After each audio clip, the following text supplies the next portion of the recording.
Hoje é 20 de janeiro de 2020.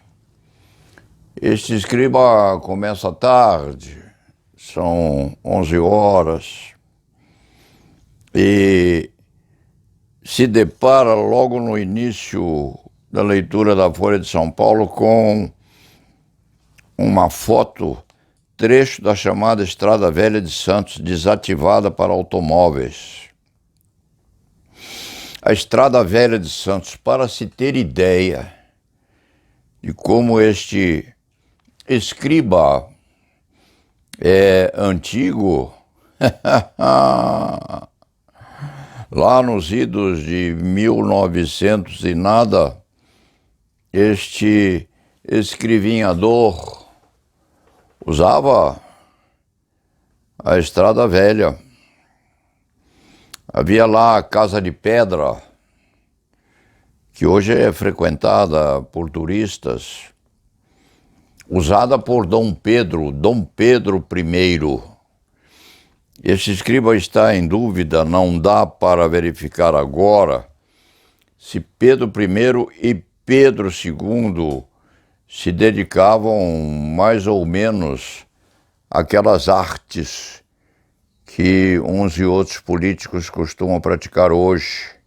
Mas, se a memória deste escrivinhador não falha, um dos dois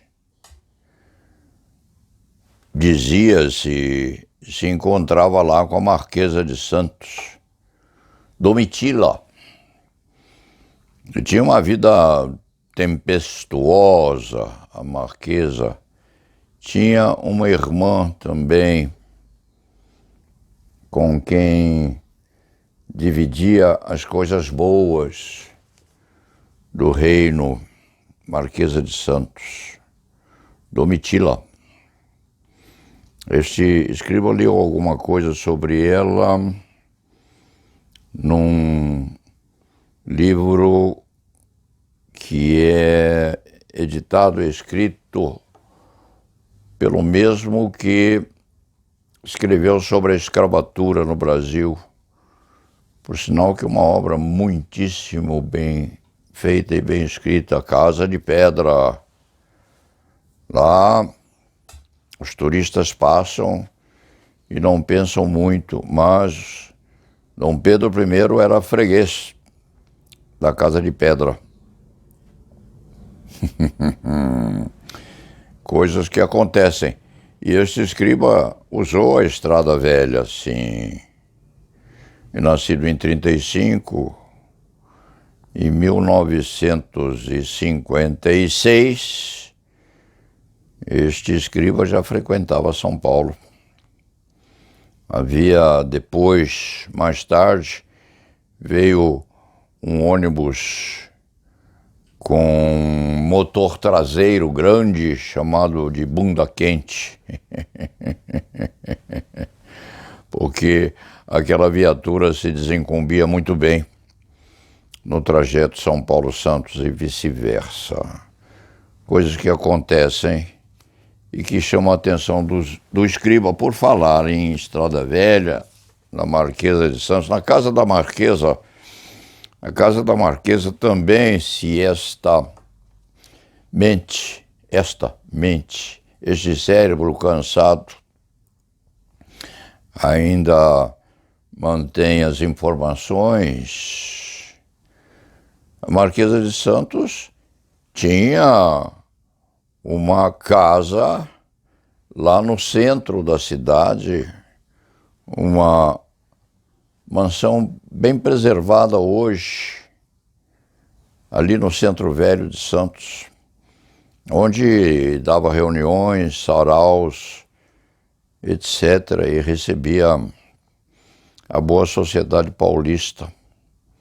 Quem se interessar pelo assunto pode dar uma olhada no Google e procurar a Casa da Marquesa, aqui em São Paulo. Mas isso faz parte daquilo que já passou. Uma das características que dá poder aos mais velhos é uma memória comprida. enquanto as células do cérebro estão funcionando razoavelmente bem, as coisas vão sendo arquivadas aqui e ali num arquivo que é gigantesco, porque o arquivo do cérebro, para ser substituído mais tarde pela chamada inteligência artificial, vai demorar bastante, mas vai acontecer. Então, o escriba abre a Folha de São Paulo e já encontra a relação com a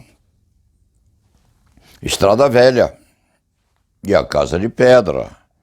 A Casa de Pedra chama o escriba para Dom Pedro I. Dom Pedro I chama o ideário para Dom Pedro II. Dom Pedro II ou Dom Pedro I tem invocação com a Marquesa de Santos. Ao mesmo tempo vem ao escriba o ideário que ligou tudo à maçonaria, porque houve uma ligação maçônica muito grande com os imperadores do Brasil. Quem for maçom sabe isso muito melhor que este escriba. A maçonaria, por sua vez, Dom Pedro I, Dom Pedro II, chamam a atenção do escriba para, nesse padrão de ideias condicionadas e condicionantes, para o que vem acontecido conosco, advogados, que estão a ser chamados, de um tempo a essa data, de bacharéis. Outro dia, este escriba viu um acórdão, começava o bacharel Paulo Célio Leite Fernandes. É um título razoavelmente bom, mas é um título sobre o qual há uma discussão muito grande a partir de Júlio Cardella, que fez uma descrição muito gostosa sobre a legislação que dá aos bacharéis em direito o título de doutores. Lei de 11 de agosto de 1827. Presidência da República, Casa Civil, manda vir também o decreto 10364 de 1890, a Lei 9394 de 1996, esta é a lei de 11 de agosto de 1827. Dom Pedro I, quando instituiu os cursos jurídicos no Brasil. E esse escriba deu uma perpassada por essa lei, que é grande, e encontrou comentários sobre o grau de doutor.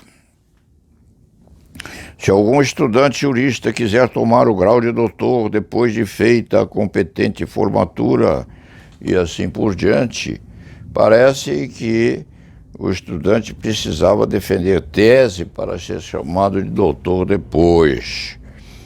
Uma característica muito curiosa.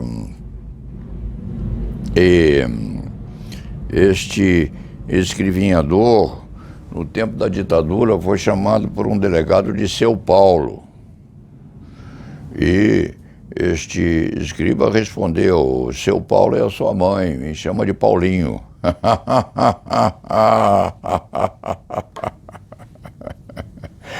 Quase foi preso lá no doicote, mas aquilo passou, depois todos deram muita risada. Não é que se faça muita questão de ser chamado de doutor, não. Mas ser chamado de Bel não é bom. Bel e Béis não é bonito, não. Algum assessor tem cuidado dessas coisas e mete isso no computador quando o desembargador vai prolatar o acórdão, que pode até ser muito bom, mas começa com Bel. Este escriba prefere ser chamado de Paulinho. Paulinho é mais simpático, Paulinho é melhor. melhor do que Bel, que chamem a gente de advogado. O advogado é bem melhor. Senhor advogado fica bem. O senhor advogado fica bom. Porque, não havendo esse título de especificações em relação aos médicos, imagine-se o paciente deitado numa mesa de exames, sendo manipulado pelo médico, pelo clínico ou pelo cirurgião, e antes de dormir dizer ao médico: ô seu Jorge, isso diminui a vitalidade dos dedos do profissional. Não é bom, porque todo médico é doutor e todo juiz é doutor. Não se pode chegar à frente a um juiz e dizer: seu juiz.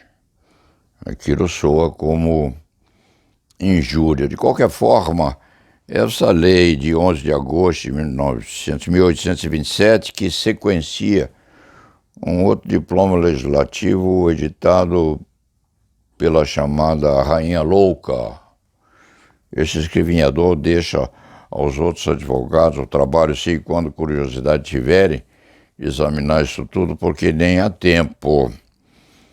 Esta sequência de leis não consta terem sido revogadas, tais leis, mas, na dúvida, este velho advogado prefere ser chamado de o advogado fulano de tal. Fica mais bonito, mais ortodoxo, mais vitalizante também. Seu é uma palavra curiosa, mas não se aplica à advocacia, como não se aplica aos médicos também. Aliás, esse escriba, para terminar a crônica, são 11h08, é hora de trabalhar. Para terminar a crônica, este escriba se recorda de que o primeiro transplante de coração feito no mundo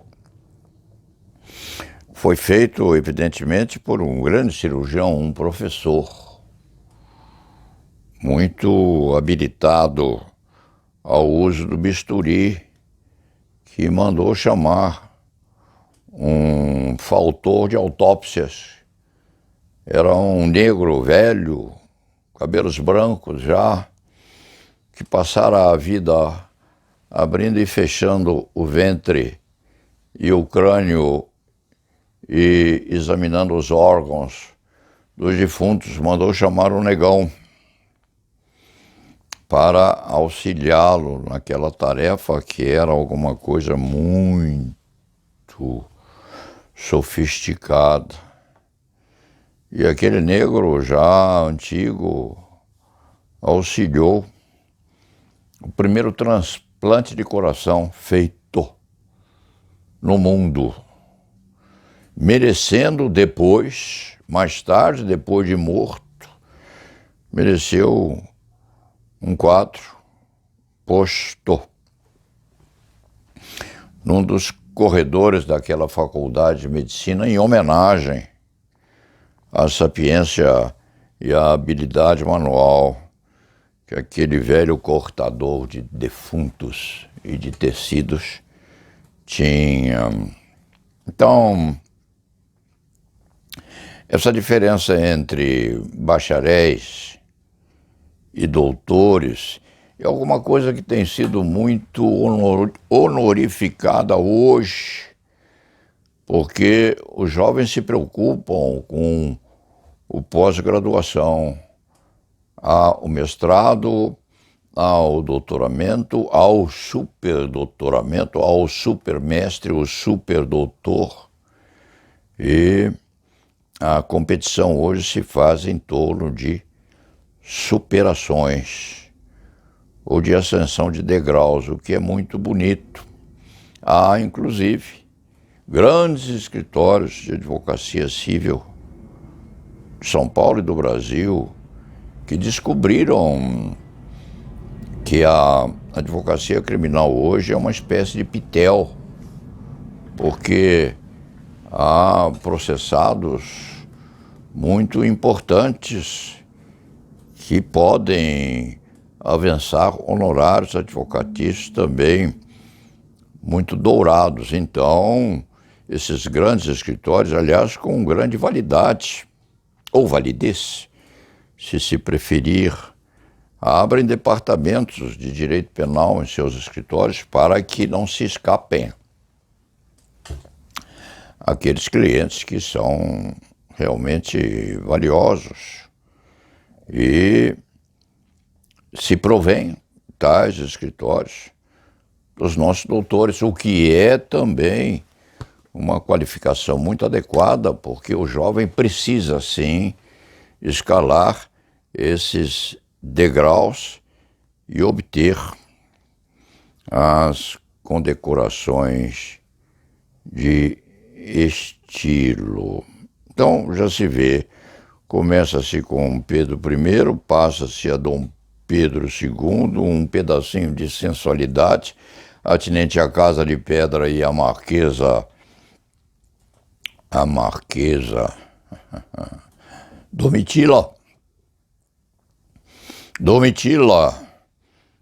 que fez furor no Brasil, a Casa da Marquesa, aqui no centro de São Paulo, que pouca gente visita, mas que é muito bonita, e tudo misturado nas ou as histórias dos afetos e amores dos nossos reis, dos nossos imperadores, daqueles que foram responsáveis pelas primeiras letras nos nossos cursos jurídicos, inclusive na frequência e na titularização dos nossos mestres e doutores. Houve um filme de faroeste. Este escriba gosta muito de metáforas, transita por elas com uma razoável facilidade. Há um filme em que o mocinho já havia deixado de lado a carabina, o revólver, as armas de estilo, as botas, e estava sossegado em casa. Havia guardado tudo dentro de um armário à entrada e foi desafiado. Foi desafiado pelo maior disparador de arcabuzes da região. E ele não usava armas, não usava revólver, aquilo tudo estava muito bem anquilosado no rodapé da casa velha onde morava. E foi desafiado 1 dia, 2 dias, 3 dias, foi chamado de covarde, que não queria enfrentar o desafiador. Até que não houve mais jeito. Então, o velho disparador de 38, naquele tempo era uma 44, 45, precisou ir ao baú, retirar as armas, vestir aquilo tudo, sair à rua e, ao primeiro disparo do sino da igreja ali no meio, retirou o seu cano longo e disparou no desafiador, no meio da fronte, no meio da testa. Isso já aconteceu com este velho escriba, que precisou guardar ou desguardar todas as placas, todos os diplomas, todas as homenagens, todas as farândulas havidas durante 60 anos de advocacia, colocar tudo num carrinho de mão e remeter a quem o desafiava, que precisou, sim, teve necessidade urgente e ingente de receber aquela papelada toda, aquele monte de condecorações, para arquivá-las em processo que ainda era um processo físico. Porque não havia mais jeito de fugir ao desafio. Então já se veja que a metáfora do assistente de autópsia em que houve transplante de coração é a mesma ou assemelhada àquela outra que se refere ao desafio do velho antes mocinho de faroeste, desafiado para o debate final. Essas coisas são postas ou são ditas. Veja-se que coisa curiosa. O escriba chega ao escritório, abre a Folha de São Paulo, vê a Serra do Mar, volta tudo à memória e se chega, inclusive, a Dom Pedro I, Dom Pedro II, Dona Maria Domitila, que deve ter seus restos no cemitério da Consolação, em São Paulo. Há uma história referente a isto, mas não há tempo nem vagar, nem paciência dos ouvintes para a descrição desta velha memória dos arquivos que estão aqui no cérebro cansado deste advogado criminalista, deste advogado criminalista. Fica melhor, fica mais elegante, mais gostoso de ouvir. Dito isto, e só para que não se diga que este escriba termina inesperadamente, há aqui a notícia de que um dos fundadores de um grupo grande da empresa Queiroz Galvão, Antônio de Queiroz Galvão, faleceu. Nasceu em 15 de abril de 23. Deveria ter hoje 96 anos, é isto? Faleceu na cidade do Recife ontem aos 96 anos. 96 anos. E se foi com um acidente vascular. Foi-se num ápice, num momento. Morreu como um gladiador. A família está triste, evidentemente, mas é uma tristeza que se mistura no fato dele se ter ido dramaticamente, mas heroicamente, como se fosse uma peça de teatro bem terminada. Dito isto, vamos terminar a nossa crônica hoje também, que já vai longe. E la nave va.